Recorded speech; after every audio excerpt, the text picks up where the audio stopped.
Bram Stoker, Dracula.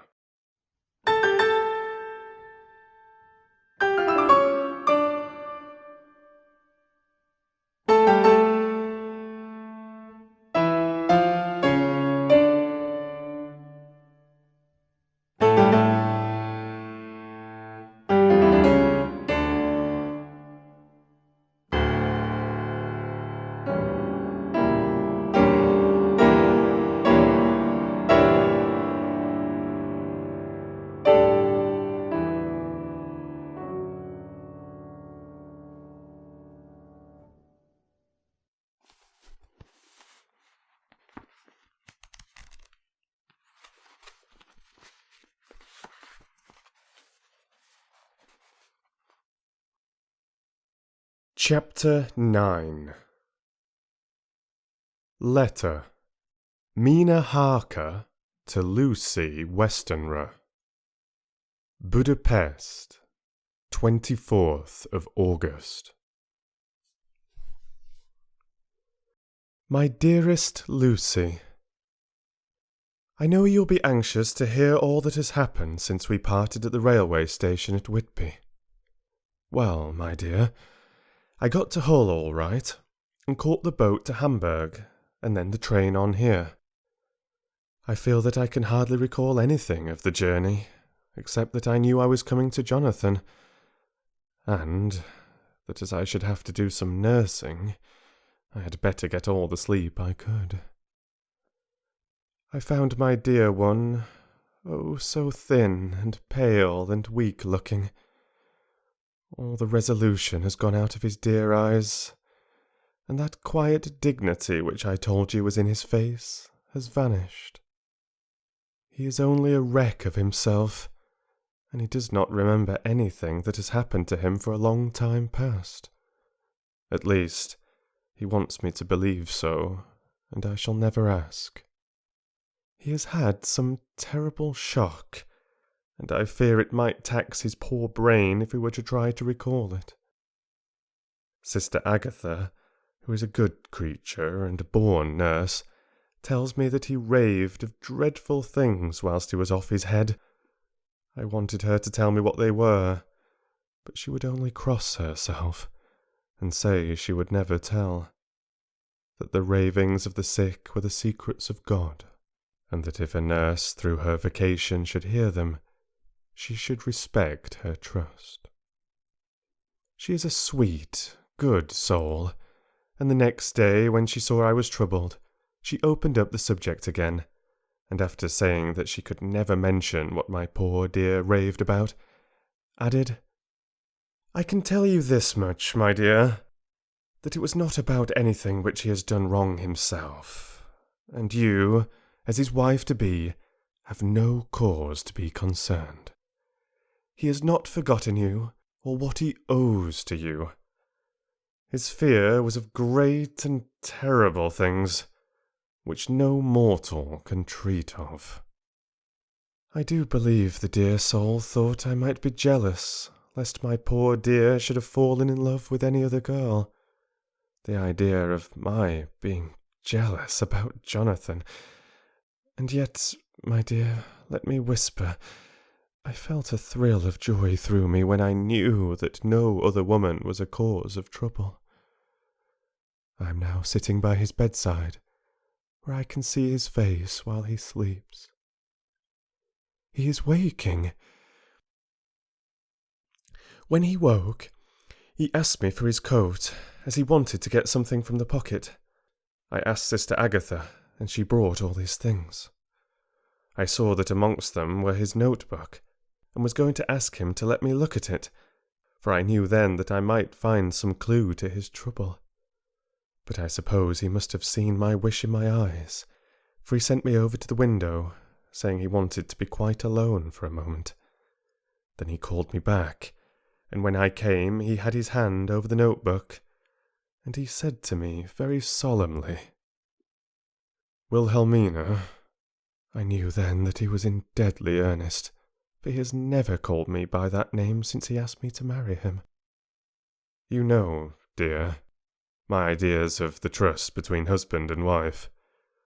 There should be no secret, no concealment. I have had a great shock, and when I try to think of what it is, I feel my head spin round, and I do not know if it was all real, or the dreaming of a madman. You know I have had brain fever, and that is to be mad. The secret is here, and I do not want to know it. I want to take up my life here, with our marriage. For, my dear, we had decided to be married as soon as the formalities are complete. Are you willing, Wilhelmina, to share my ignorance? Here is the book. Take it and keep it, and read it if you will, but never let me know. Unless, indeed, some solemn day should come upon me to go back to the bitter hours, asleep or awake, sane or mad, recorded here. He fell back exhausted, and I put the book under his pillow and kissed him. I've asked Sister Agatha to beg the Superior to let our wedding be this afternoon, and am waiting her reply. She has come and told me that the chaplain of the English Mission Church has been sent for. We are to be married in an hour, or as soon after as Jonathan awakes. Lucy, the time has come and gone. I feel very solemn, but very, very happy. Jonathan woke a little after the hour, and all was ready, and he sat up in bed, propped up with pillows. I answered his, I will, firmly and strongly. I could hardly speak. My heart was so full that even those words seemed to choke me. The dear sisters were so kind. Please God, I shall never, never forget them, nor the grave and sweet responsibilities I have taken upon me. I must tell you of my wedding present. When the chaplain and the sisters had left me alone with my husband— oh, Lucy, it is the first time I have written the words my husband— left me alone with my husband, I took the book from under his pillow and wrapped it up in white paper, and tied it with a little bit of pale blue ribbon which was round my neck, and sealed it over the knot with sealing wax, and for my seal I used my wedding ring. Then I kissed it and showed it to my husband, and told him that I would keep it so, and then it would be an outward and visible sign for us all our lives that we trusted each other, that I would never open it unless it were for his dear sake or for the sake of some stern duty. Then he took my hand in his, and oh, Lucy, it was the first time he took his wife's hand, and said that it was the dearest thing in all the wide world, and that he would go through all the past again to win it, if need be. The poor dear meant to have said a part of the past, but he cannot think of time yet, and I shall not wonder if at first he mixes up not only the month, but the year. Well, my dear, what could I say? I could only tell him that I was the happiest woman in all the wide world, and that I had nothing to give him except myself, my life, and my trust, and that with these went my love and duty for all the days of my life. And, my dear, when he kissed me, and drew me to him with his poor weak hands, it was like a very solemn pledge between us.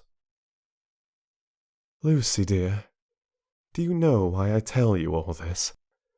It is not only because it is all sweet to me, but because you have been, and are, very dear to me. It was my privilege to be your friend and guide when you came from the schoolroom to prepare for the world of life. I want you to see now and with the eyes of a very happy wife, whither duty has led me, that in your own married life you too may be all happy as I am. My dear, please Almighty God, your life may be all it promises. A long day of sunshine, and no harsh wind, no forgetting duty, no distrust. I must not wish you no pain, for that can never be. But I do hope you will be always as happy as I am now. Goodbye, my dear. I shall post this at once, and perhaps write you very soon again. I must stop, for Jonathan is waking. I must attend to my husband. Your ever-loving Mina Harker.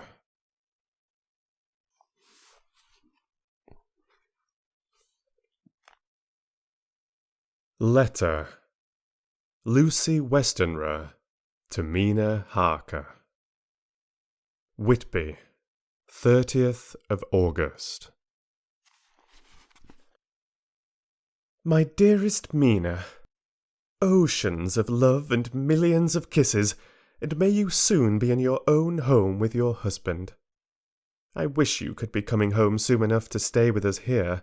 This strong air would soon restore Jonathan. It has quite restored me. I have an appetite like a cormorant, am full of life and sleep well. You'll be glad to know that I have quite given up walking in my sleep. I think I have not stirred out of my bed for a week. That is, when I once got into it at night. Arthur says I am getting fat. By the way, I forgot to tell you that Arthur is here. We have such walks and drives and rides and rowing and tennis and fishing together, and I love him more than ever. He tells me that he loves me more, but I doubt that, for at first he told me that he couldn't love me more than he did then. But this is nonsense. There he is, calling to me. So, no more just at present, from your loving Lucy. P.S. Mother sends her love. She seems better, poor dear. P.P.S. We are to be married on the 28th of September.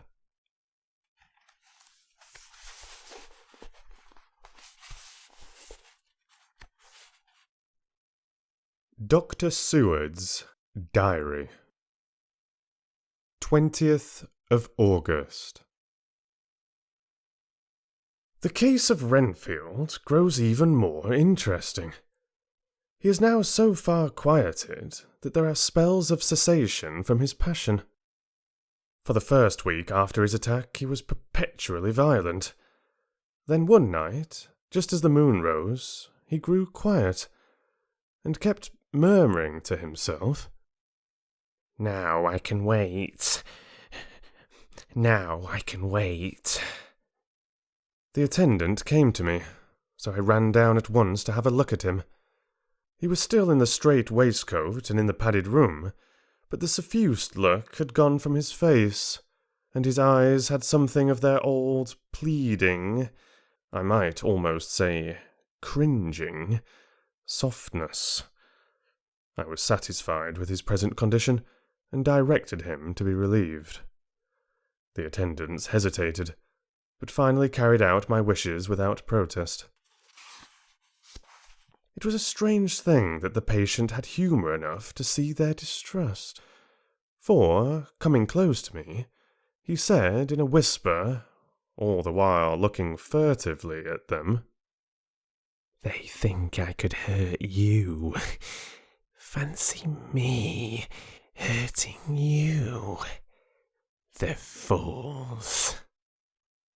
It was soothing, somehow, to the feelings to find myself disassociated, even in the mind of this poor madman, from the others.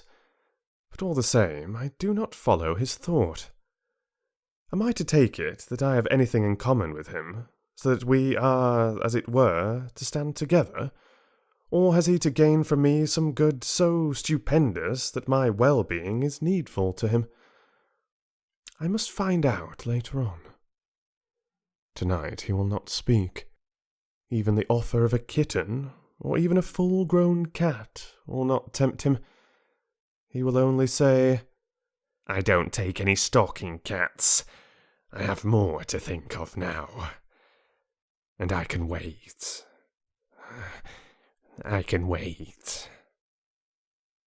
After a while I left him. The attendant tells me that he was quiet until just before dawn, and that then he began to get uneasy, and at length violent, until at last he fell into a paroxysm which exhausted him so that he swooned into a sort of coma. 3 nights has the same thing happened. Violent all day, then quiet from moonrise to sunrise.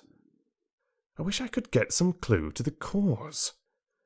It would almost seem as if there was some influence which came and went. Ha! Happy thought! We shall tonight place sane wits against mad ones. He escaped before without our help. Tonight he shall escape with it. We shall give him a chance, and have the men ready to follow, in case they are required.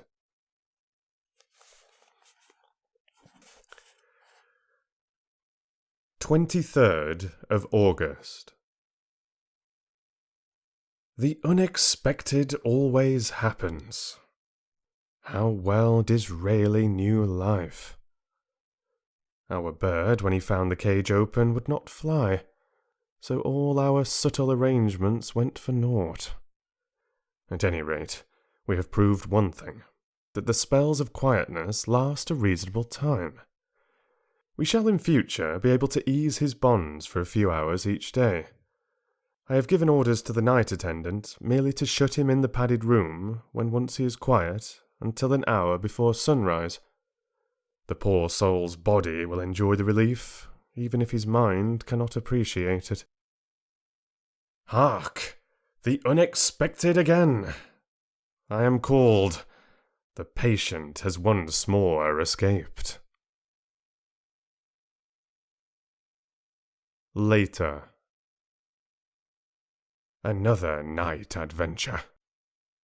Renfield artfully waited until the attendant was entering the room to inspect. Then he dashed out past him and flew down the passage. I sent word for the attendants to follow. Again he went into the grounds of the deserted house, and we found him in the same place, pressed against the old chapel door. When he saw me, he became furious, and had not the attendant seized him in time, he would have tried to kill me. As we were holding him, a strange thing happened. He suddenly redoubled his efforts, and then as suddenly grew calm. I looked round instinctively, but could see nothing. Then I caught the patient's eye and followed it, but could trace nothing, as it looked into the moonlit sky, except a big bat, which was flapping its silent and ghostly way to the west.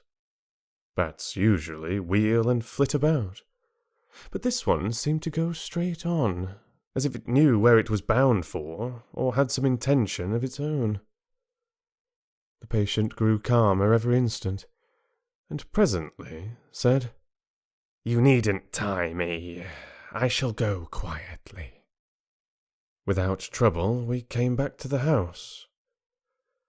I feel there is something ominous in his calm, and shall not forget this night.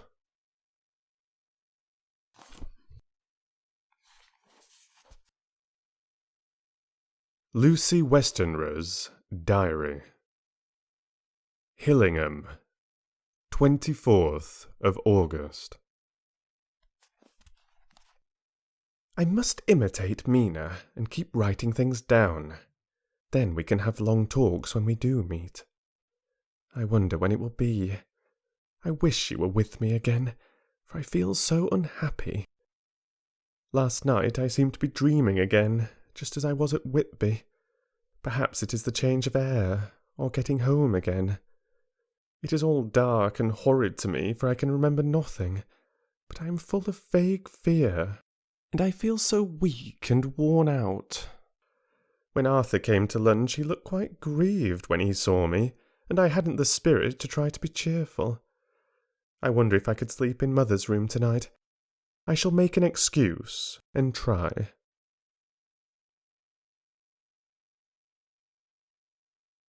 "25th of August. Another bad night. Mother did not seem to take to my proposal. She seems not too well herself, and doubtless she fears to worry me.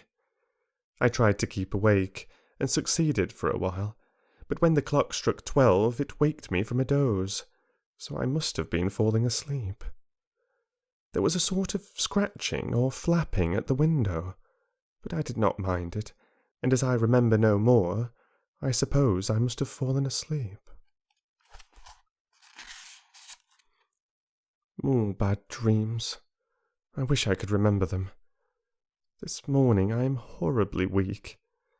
My face is ghastly pale, and my throat pains me. It must be something wrong with my lungs, for I don't seem to ever get air enough.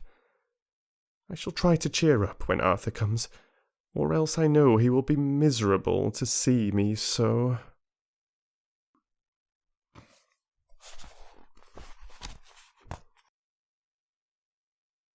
Letter. Arthur Holmwood to Dr. Seward. Albemarle Hotel, 31st of August. My dear Jack, I want you to do me a favour. Lucy is ill. That is, she has no special disease, but she looks awful, and is getting worse every day. I've asked her if there is any cause. I do not dare to ask her mother, for to disturb the poor lady's mind about her daughter in her present state of health would be fatal. Mrs. Westenra has confided to me that her doom is spoken. Disease of the heart, though poor Lucy does not know it yet. I am sure that there is something preying on my dear girl's mind. I am most distracted when I think of her. To look at her gives me a pang. I told her I should ask you to see her, and though she demurred at first, I know why, old fellow, she finally consented. It will be a painful task for you, I know, old friend, but it is for her sake, and I must not hesitate to ask, or you to act. You are to come to lunch at Hillingham tomorrow, 2 o'clock, so as not to arouse any suspicion in Mrs. Westenra, and after lunch Lucy will take an opportunity of being alone with you. I shall come in for tea, and we can go away together. I am filled with anxiety, and want to consult with you alone as soon as I can after you have seen her. Do not fail. Arthur.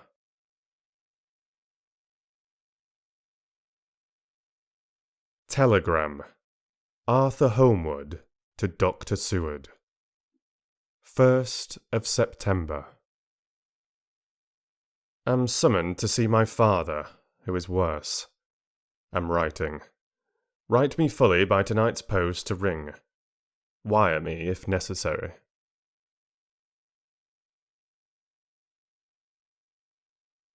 Letter from Dr. Seward to Arthur Holmwood. 2nd of September. My dear old fellow, with regard to Miss Westenra's health, I hasten to let you know at once that in my opinion there is not any functional disturbance or any malady that I know of. At the same time, I am not by any means satisfied with her appearance. She's woefully different from what she was when I saw her last. Of course, you must bear in mind that I did not have full opportunity of examination such as I should wish. Our very friendship makes a little difficulty which not even medical science or custom can bridge over. I'd better tell you exactly what happened, leaving you to draw, in a measure, your own conclusions. I shall then say what I have done and propose doing. I found Miss Westenra in seemingly gay spirits. Her mother was present, and in a few seconds I made up my mind that she was trying all she knew to mislead her mother and prevent her from being anxious. I have no doubt she guesses, if she does not know, what need of caution there is. We lunched alone, and as we all exerted ourselves to be cheerful, we got, as some kind of reward for our labours, some real cheerfulness amongst us. Then Mrs. Westenra went to lie down, and Lucy was left with me.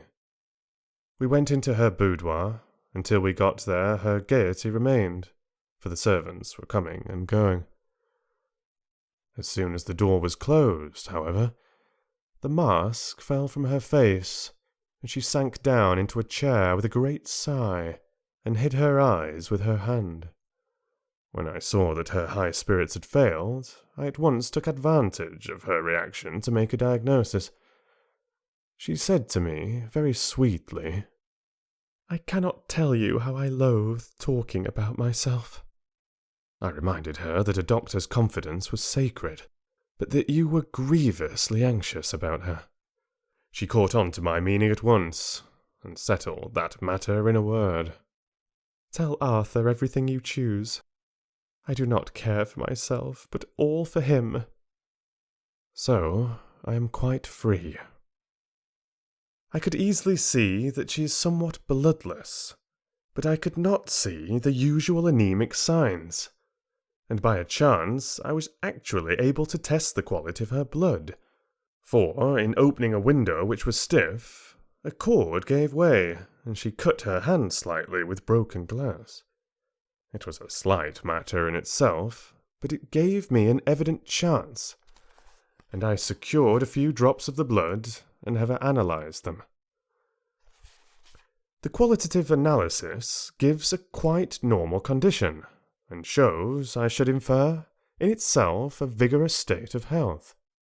In other physical matters I was quite satisfied that there is no need for anxiety, but as there must be a cause somewhere, I have come to the conclusion that it must be something mental. She complains of difficulty in breathing satisfactorily at times, and of heavy, lethargic sleep, with dreams that frighten her, but regarding which she can remember nothing.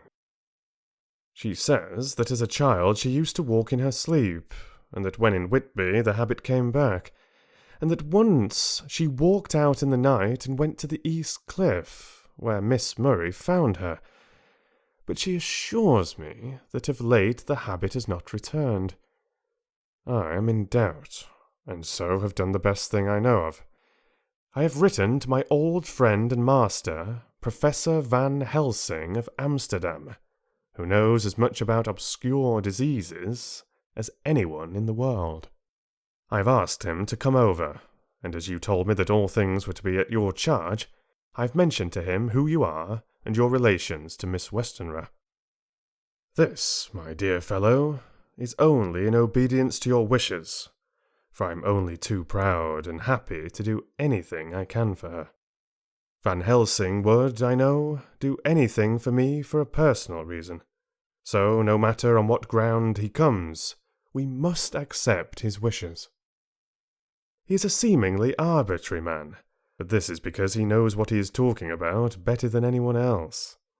He is a philosopher and a metaphysician, and one of the most advanced scientists of his day. And he has, I believe, an absolutely open mind. This, with an iron nerve, a temper of the ice brook, an indomitable resolution, self-command, and toleration exalted from virtues to blessings, and the kindliest and truest heart that beats. These form his equipment for the noble work that he is doing for mankind, work both in theory and practice, for his views are as wide as his all-embracing sympathy. I tell you these facts that you may know why I have such confidence in him. I have asked him to come at once. I shall see Miss Westenra tomorrow again. She is to meet me at the stores, so that I may not alarm her mother by too early a repetition of my call. Yours always, John Seward.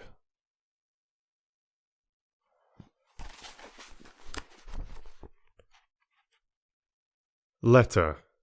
Abraham Van Helsing, M.D., D.Ph., D. Lit., etc., etc. To Dr. Seward. 2nd of September. My good friend, when I have received your letter, I am already coming to you. By good fortune, I can leave just at once, without wrong to any of those who have trusted me. Were fortune other, then it were bad for those who have trusted, for I come to my friend when he call me to aid those he holds dear. Tell your friend that when that time you suck from my wounds so swiftly the poison of the gangrene from that knife that our other friend, too nervous, let slip, you did more for him when he wants my aids and you call for them, than all his great fortune could do. But it is pleasure added to do for him, your friend. It is to you I come. Have then rooms for me at the Great Eastern Hotel, so that I may be near to hand. And please it so arrange that we may see the young lady not too late on tomorrow, for it is likely that I may have to return here that night. But if need be, I shall come again in 3 days, and stay longer if it must. Till then, goodbye, my friend John. Van Helsing.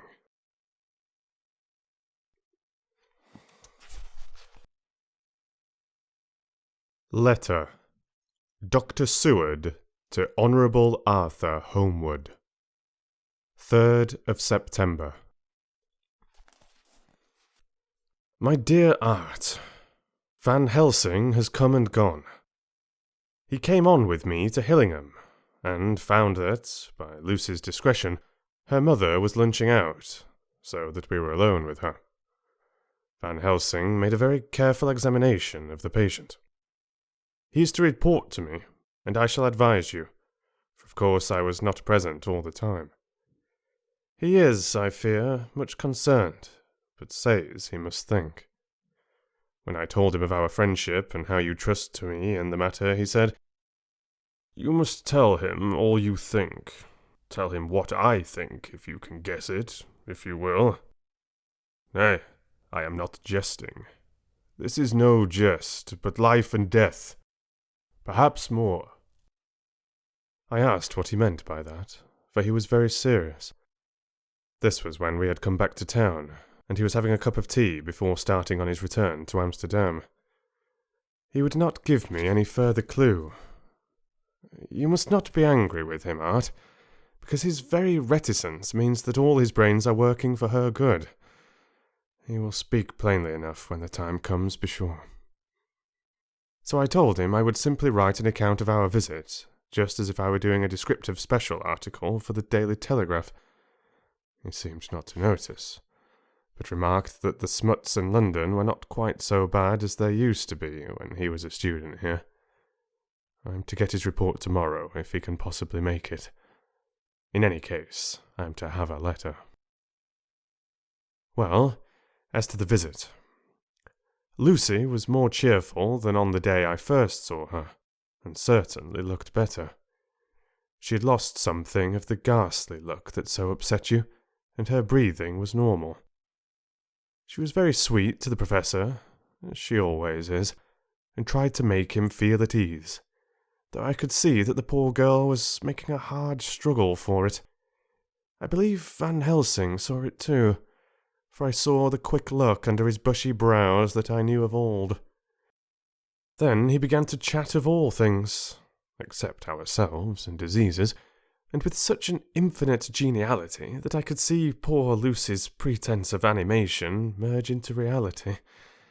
Then, without any seeming change, he brought the conversation gently round to his visits, and suavely said, "My dear young miss, I have the so great pleasure because you are much beloved. That is much, my dear, even were there that which I do not see.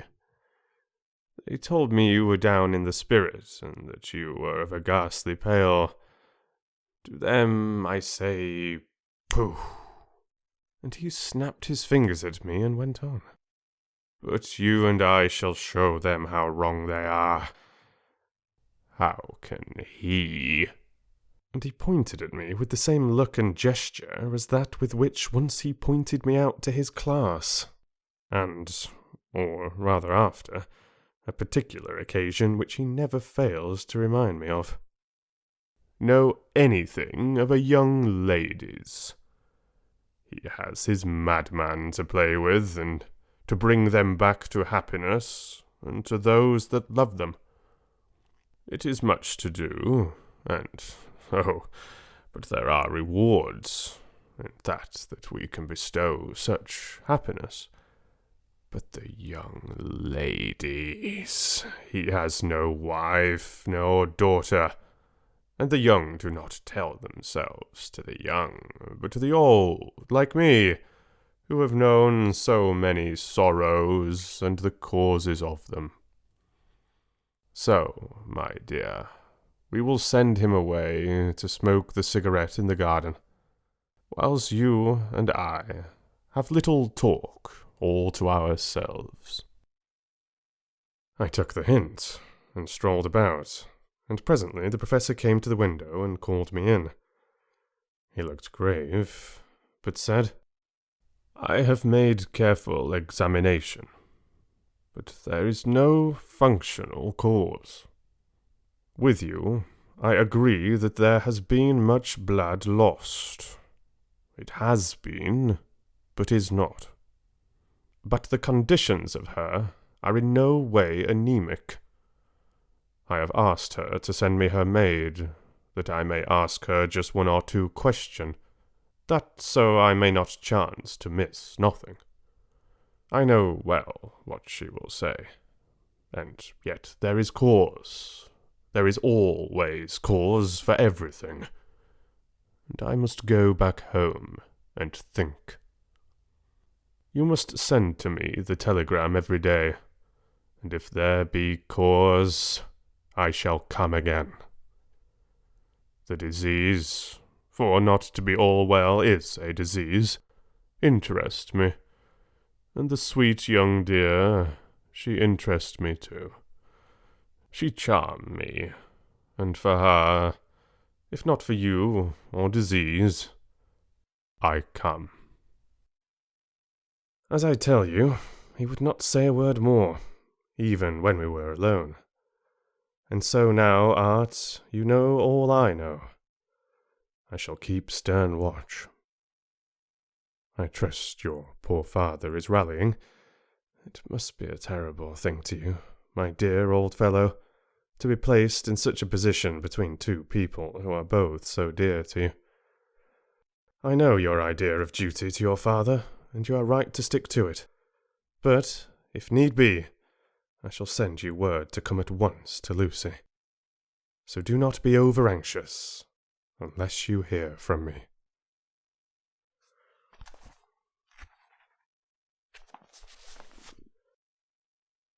Dr. Seward's Diary, 4th of September. Zoophagus patient still keeps up our interest in him. He had only one outburst, and that was yesterday at an unusual time. Just before the stroke of noon, he began to grow restless. The attendant knew the symptoms, and at once summoned aid. Fortunately, the men came at a run, and were just in time, for at the stroke of noon he became so violent that it took all their strength to hold him.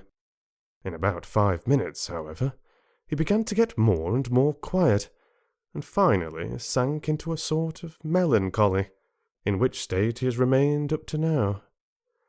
The attendant tells me that his screams whilst in the paroxysm were really appalling. I found my hands full when I got in, attending to some of the other patients who were frightened by him. Indeed, I can quite understand the effect, for the sounds disturbed even me, though I was some distance away. It is now after the dinner hour of the asylum, and as yet my patient sits in a corner, brooding, with a dull, sullen, woe-begone look in his face, which seems rather to indicate than to show something directly. I cannot quite understand it.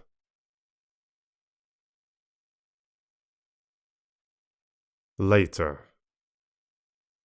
Another change in my patient.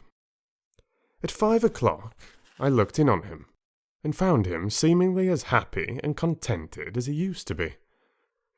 He was catching flies and eating them, and was keeping note of his capture by making nail marks on the edge of the door between the ridges of padding. When he saw me, he came over and apologized for his bad conduct, and asked me in a very humble, cringing way to be led back to his own room and to have his notebook again. I thought it well to humour him, so he is back in his room, with the window open.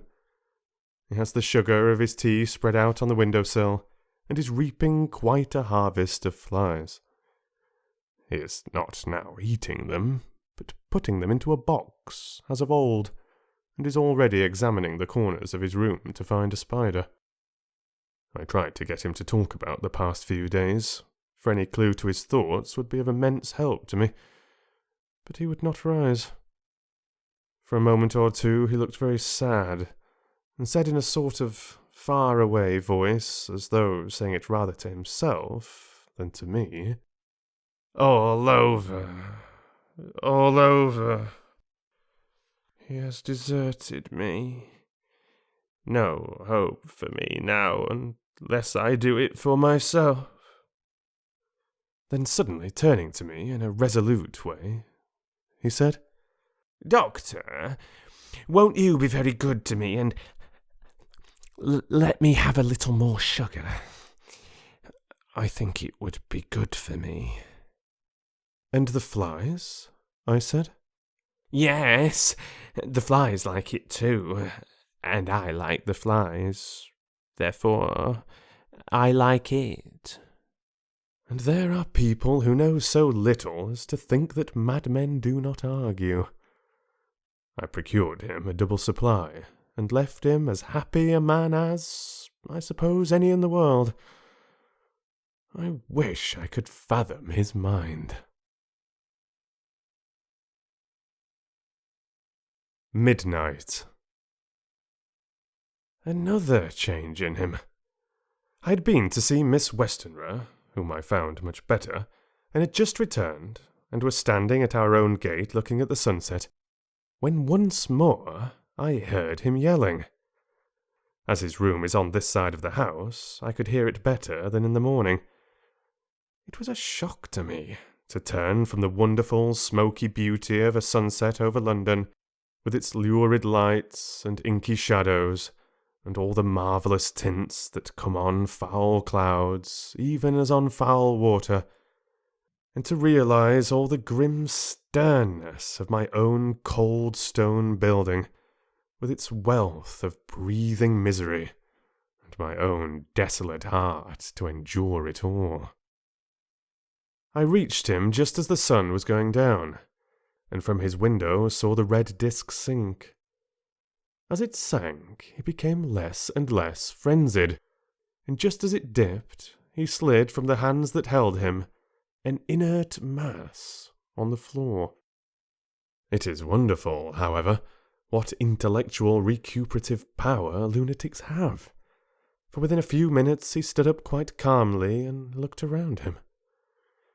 I signalled to the attendants not to hold him, for I was anxious to see what he would do.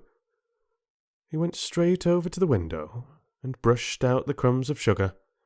Then he took his fly box and emptied it outside, and threw away the box. Then he shut the window and, crossing over, sat down on his bed. All this surprised me, so I asked him, "Are you not going to keep flies any more?" "No," said he. "I am sick of all that rubbish."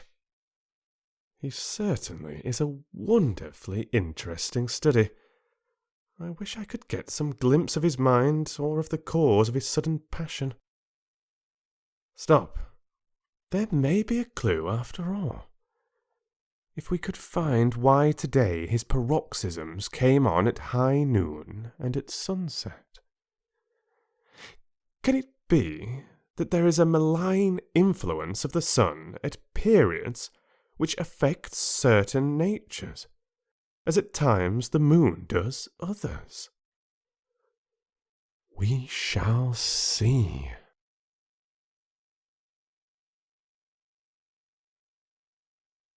Telegram. Seward, London, to Van Helsing, Amsterdam. 4th of September. Patient still better today. Telegram. Seward, London, to Van Helsing, Amsterdam. 5th of September. Patient greatly improved. Good appetite, sleeps naturally, good spirits, colour coming back. Telegram. Seward, London, to Van Helsing, Amsterdam. 6th of September. Terrible change for the worse. Come at once. Do not lose an hour. I hold over telegram to Homewood till have seen you.